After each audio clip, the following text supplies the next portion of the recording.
Après quelques minutes de stress, Franck Kessié et Sébastien Haller libèrent les Ivoiriens. C'est la joie au coup du sifflet final. 2-1 pour les éléphants de Côte d'Ivoire. On vient de loin quand on sait qu'on a eu un début très difficile avec les éléphants.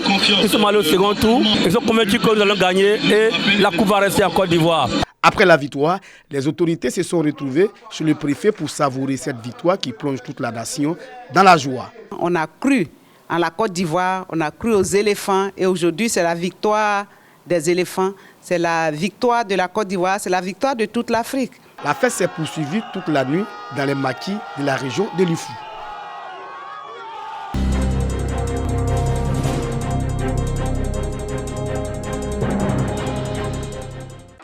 La CAN 2023 se referme avec une note de bonheur pour les Ivoiriens. La Côte d'Ivoire, pays organisateur, est le vainqueur du trophée. Une liesse populaire s'est emparée de tout le pays. À Tafiré, les populations, avec à leur tête le premier magistrat, ne contiennent pas leur joie. On est champion, 3 étoiles. Nos champions, les éléphants, sont en image du président Alassane Ouattara. Nous sommes des gagneurs. La Côte d'Ivoire est de retour. La Côte d'Ivoire est championne d'Afrique. Même décor à Badika, où à l'initiative de Traoré Seydou, directeur général du budget et des finances, fils du terroir, les populations ont eu droit à un fan zone. Au moment du sacre, la joie domine. Féliciter nos pachydermes pour cette victoire héroïque. Il n'y a jamais 203. Merci aux joueurs, merci à l'encadrement. C'est la Côte d'Ivoire qui a gagné, c'est l'Afrique qui a gagné. Quand vous avez à la tête d'un pays un gagneur, les choses ne peuvent que se passer comme ça. La passe de 3 pour la Côte d'Ivoire. Meilleure organisation, meilleure CAN et première en hospitalité. À ces 3 distinctions, il faudra désormais ajouter la 3e médaille du sacre continental.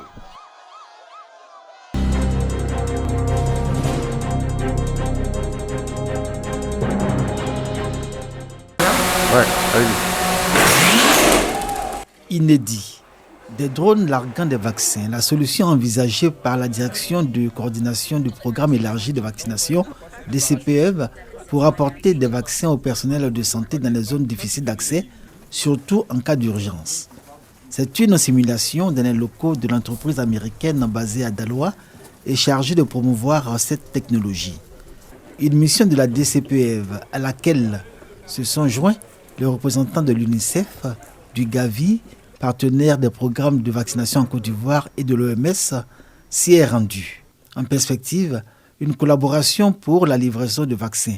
La société américaine appuie déjà le centre de transfusion sanguine et la nouvelle pharmacie de la santé publique. J'ai vu que votre portée va jusqu'à 224 ISPC dans les villages les plus reculés. Donc on voulait saisir cette occasion pour vraiment travailler et passer à échelle. Mais on ne peut pas aller à échelle sans que les DR, qui sont les représentants du ministre de la Santé en région, qui sont les garants de la santé publique dans leur région, puissent donner leur point de vue.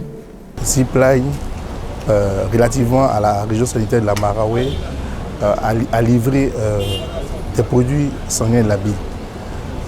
Et cela a sauvé des vies.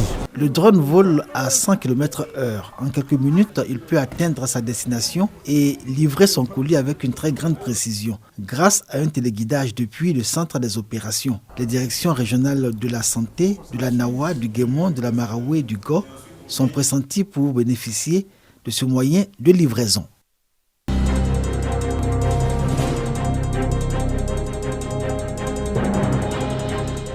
Pour ne pas regretter après. Victoire des éléphants célébrée à Aboissou. La place Alexis Eliché, élégant et noir de monde. Les éléphants de Côte d'Ivoire viennent de confirmer la confiance que les supporters ont placée en eux. Ils sont champions d'Afrique, c'est le délire.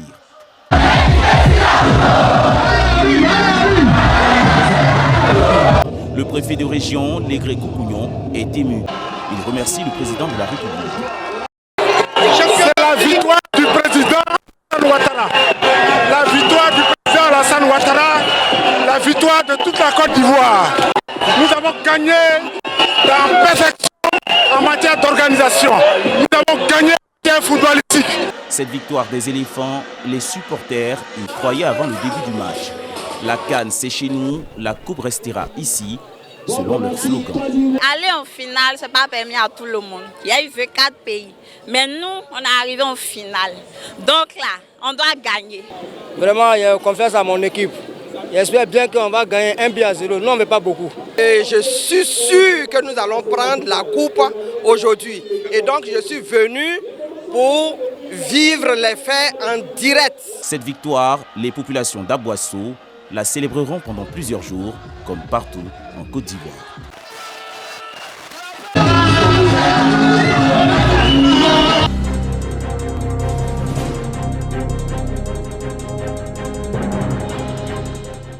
Avant l'ouverture officielle de la campagne de commercialisation de l'ANACAD au titre de l'année 2024, la société coopérative des producteurs de noix de cajou du Kouroudougou sensibilise ses membres. Nous allons beaucoup mettre l'accent sur la qualité.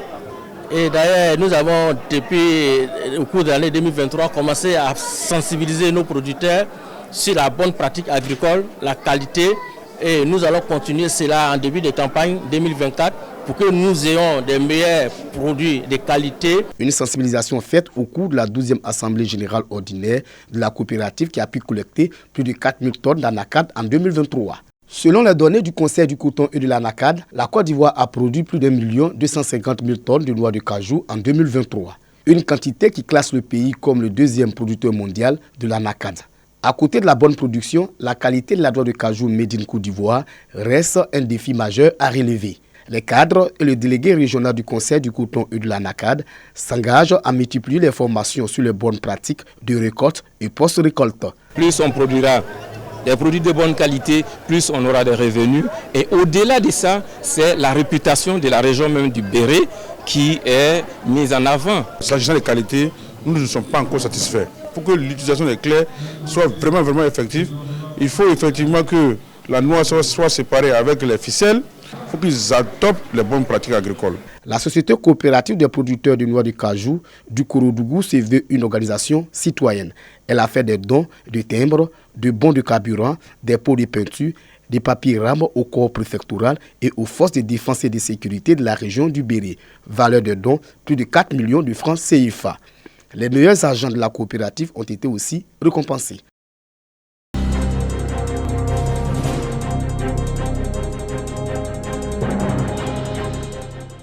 Près de 3 tonnes de produits médicamenteux, de la drogue, de l'héroïne, du cannabis, estimés à plus de 30 millions de francs CFA, sont incinérés. Ces produits ont été saisis par la cellule antidrogue de la gendarmerie nationale à Aboisseau.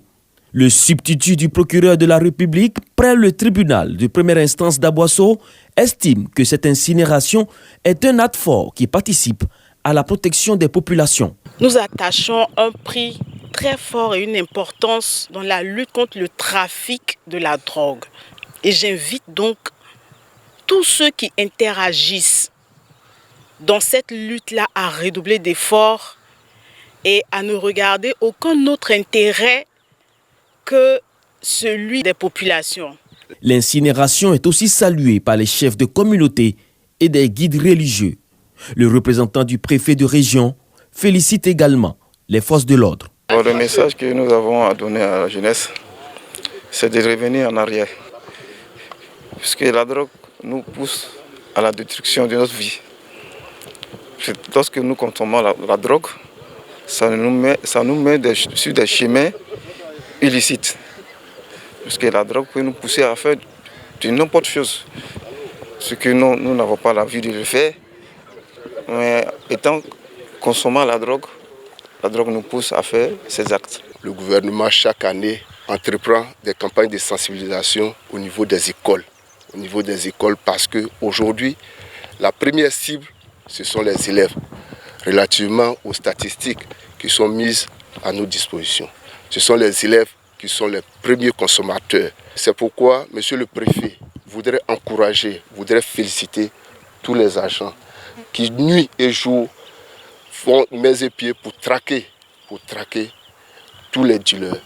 La lutte contre la consommation et la vente de la drogue mobilise forces de l'ordre et ONG à Aboisseau.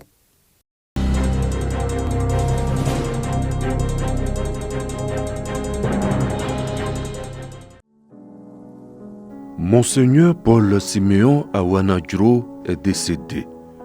L'archevêque métropolitain de Bouaké s'est endormi dans la félicité de Dieu ce lundi 12 février 2024 à Abidjan. Premier responsable de l'archidiocèse de Bouaké depuis 2006, la nouvelle de sa disparition plonge les populations dans une profonde tristesse. Il a été un bon père pour tous. Il a toujours donné de bons conseils. Il a toujours dit ouvertement ce que tout le monde dit tout bas. Vraiment, ça a été un bon meneur d'hommes. Il a tout fait pour que nous soyons tous convertis. Vraiment que le Seigneur lui accorde sa grâce.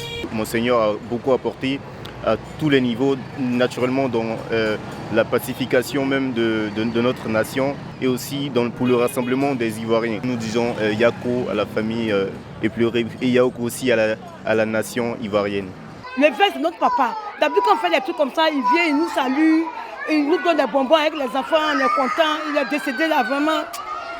Ça me fatigue, c'est pas grave. Paul Siméon Awanadjro est né en 1952. Issu de l'ordre des franciscains, il sera ordonné prêtre le 19 juillet 1981. L'homme de Dieu aura également contribué au retour de la paix en Côte d'Ivoire. Vice-président de la commission Dialogue, Vérité et Réconciliation CDVR, il passera président de la commission nationale de réconciliation et d'indemnisation des victimes CONARIV. Selon le communiqué de l'Église catholique, le programme des obsèques sera communiqué ultérieurement.